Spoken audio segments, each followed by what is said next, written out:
এই কথাটো বহু হেজাৰ বছৰ আগত কেইজনমান ব্যক্তিয়ে জংঘলৰ মাজত এপাত লোহাৰে নিৰ্মিত অদ্ভুত অস্ত্ৰ দেখিলে। তেওঁলোকে দেখিলে যে এখন কুঠাৰ আৰু এপাত ত্ৰিশূল মাটিত আধা পোত খাই আছে। আৰু এই অস্ত্ৰপাত দেখাত ইমানেই ভয়ংকৰ আছিল যে প্ৰত্যক্ষদৰ্শী কেইজনৰ গাৰ নোম শিয়ৰি উঠিছিল। কোনোৱে অনুমান কৰিব পৰা নাছিল যে কিমানৰ এই অস্ত্ৰপাতেৰে শিৰচ্ছেদ কৰা হৈছে, কিমান ব্যক্তিৰ তেজেৰে এই অস্ত্ৰপাত ৰাঙলী হৈছে।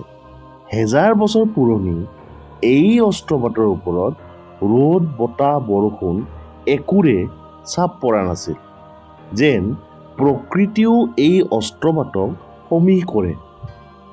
এটা কথা শুনিলেতো আপোনাৰ চকু কপালত উঠিব।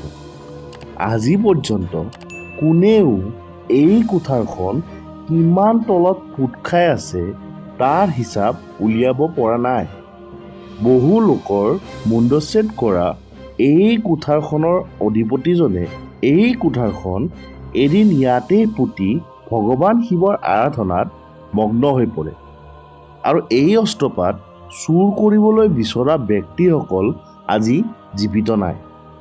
তেন্তে কাৰ হয় এই কুঠাৰখন আৰু এইখন ইয়াত কেনেকৈ আহিল? কিমান ইয়াৰ সত্যতা আৰু কি ইয়াৰ ৰহস্য জানিবলৈ বলক আজিৰ খণ্ডটো আৰম্ভ কৰোঁ।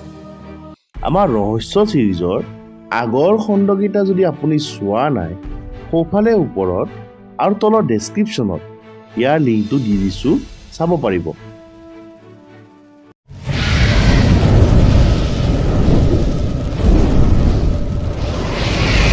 দ্য ডাৰ্ক ট্ৰাইব, জ্ঞাত বিষয়বোৰৰ অজ্ঞাত তথ্য।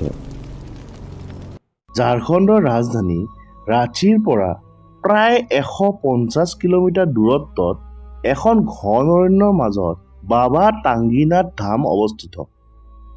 হিন্দু ধৰ্মত এই স্থানটুকুৰাৰ মহাত্ম্য অনেক আৰু ই শ্ৰদ্ধা তথা আস্থাৰ এক প্ৰাণকেন্দ্ৰ। যদি আপুনি ইয়ালৈ যায় তেন্তে আপোনাৰ দৃষ্টি এখন ভয়ংকৰ কোঠাৰে আকৰ্ষণ কৰিব, আৰু যিখন নেকি মাটিত আধা পোত খাই আছে।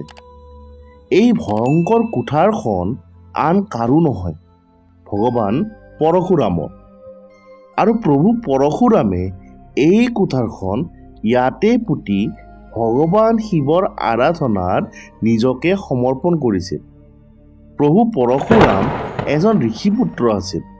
এজন ব্ৰাহ্মণ হোৱাৰ পিছতো তেওঁ এজন কুশল যোদ্ধাও আছিল, আৰু তেওঁৰ প্ৰধান অস্ত্ৰ এই কুঠাৰখন আছিল। আৰু তেখেতে ভগৱান শিৱৰ পৰা দেৱতাৰ সকলো শত্ৰু, অসুৰ, ৰাক্ষস তথা দানৱক বধ কৰাৰ শক্তি বৰদান স্বৰূপে পাইছিল।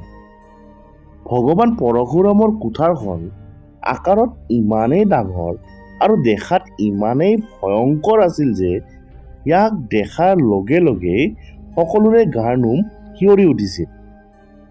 নাগপুৰীয়া ভাষাত কুঠাৰক টাংগি বুলি কোৱা হয়, আৰু সেয়েহে এই ঠাইটুকুৰাৰ তথা ইয়াৰে মন্দিৰটোৰ নাম টাংগিনাথ ধাম। আচৰিত কথাটো হ'ল, এই ঠাইটুকুৰাত প্ৰভু পৰশুৰামৰ কুঠাৰখন থকাৰ উপৰিও তেওঁৰ পদচিহ্নও আছে। বাবা টাংগিনাথ ধাম মূলতঃ এটি শিৱ মন্দিৰ। শিৱ মন্দিৰৰ উপৰিও ইয়াত আন আন সৰু ডাঙৰ বহুতো মন্দিৰ আছে।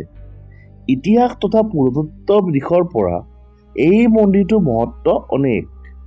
ইয়াত চাৰিওপিনে হেজাৰ বছৰ পুৰণি শতাধিক শিৱলিংগ আৰু দেৱ দেৱীৰ শিলৰ মূৰ্তি অ'ত ত'ত সিঁচৰিত হৈ আছে, আৰু যাক দেখি আপুনি হতচকিত তথা হতভম্ব যে হৈ পৰিব সেয়া ধৰো। এয়াতো হ'ল এই ৰহস্যময় মন্দিৰটোৰ বৰ্তমান। তেন্তে বলক ইয়াৰ ইতিহাস তথা ৰহস্যটোৰ পিনে আমি আগবাঢ়ো।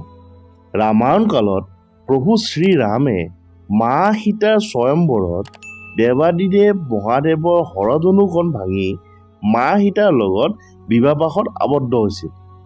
পিছে প্ৰভু শ্ৰীৰামে ভগৱান পৰশুৰামৰ ইষ্টদেৱ মহাদেৱৰ ধনুখন ভঙাৰ বাবে খঙত অগ্নিশৰ্মা হৈ স্বয়ম্বৰস্থলীত উপস্থিত হৈ প্ৰভু ৰামক অনেক ককৰ্থনা কৰিছিল। পিছে ৰামে ইয়াৰ প্ৰত্যুত্তৰ দিয়া নাছিল আৰু পিছলৈ পৰশুৰামে বুজি পাইছিল যে তেওঁৰ দৰে প্ৰভু ৰামো ভগৱান বিষ্ণুৰ এক অৱতাৰ। এই কথাটো জনাৰ পিছত তেওঁ আত্মলজ্জাত এখন ঘন অৰণ্যৰ মাজত থকা পৰ্বতৰ শিখৰত এটি শিৱলিংগ স্থাপন কৰি ইয়াৰ কাষত তেওঁৰ অস্ত্ৰ কুঠাৰখন পুতি ভগৱান শিৱৰ আৰাধনাত মগ্ন হৈ পৰে আৰু তেওঁ ইয়াতেই 1000 বছৰ ভগৱান শিৱৰ ধ্যান কৰিছিল আৰু সেই ঠাইটুকুৰা বৰ্তমান দিনত টাংগিনাথ ধাম হিচাপে বিখ্যাত। প্ৰভু পৰশুৰামৰ কুঠাৰখন ৰামায়ণ কালৰ পৰাই ইয়াত পোত খাই আছে আৰু ৰহস্যময় কথাটো হ'ল আজি পৰ্যন্ত ইয়াত কোনো ধৰণৰ মামৰ লগা নাই। এবাৰ ভাবকচোন, ৰামায়ণ কালৰ পৰা এতিয়ালৈ কিমান বতাহ বৰষুণ ইয়াৰ ওপৰেৰে পাৰ হৈ গৈছে, কিন্তু কেনেকৈ ইয়াৰ ওপৰত কোনো ধৰণৰ বতৰৰ চাপ পৰা পৰিলক্ষিত নহয়। আমি যদি এটি লোহাৰ টুকুৰা বাহিৰত পেলাই ৰাখোঁ, কেইদিনমান পিছতেই ইয়াতে মামৰ লাগি যায়, তেন্তে লোহাৰে নিৰ্মিত এই কুঠাৰখন ব্যতিক্ৰম কিয়? বিজ্ঞান ইয়াত কিয় বিফল? কি আচৰিত নহয়নে? আৰু এটা আচৰিত কথা হৈছে আজিলৈ কোনোৱে এই কুঠাৰখন কিমান ফুট তললৈ পোত খাই আছে তাৰ মাপ ল'ব পৰা নাই। আৰু এটা কথা আপোনাক ক'লেতো আপোনাৰ গাৰ নোম শিয়ৰি উঠিব।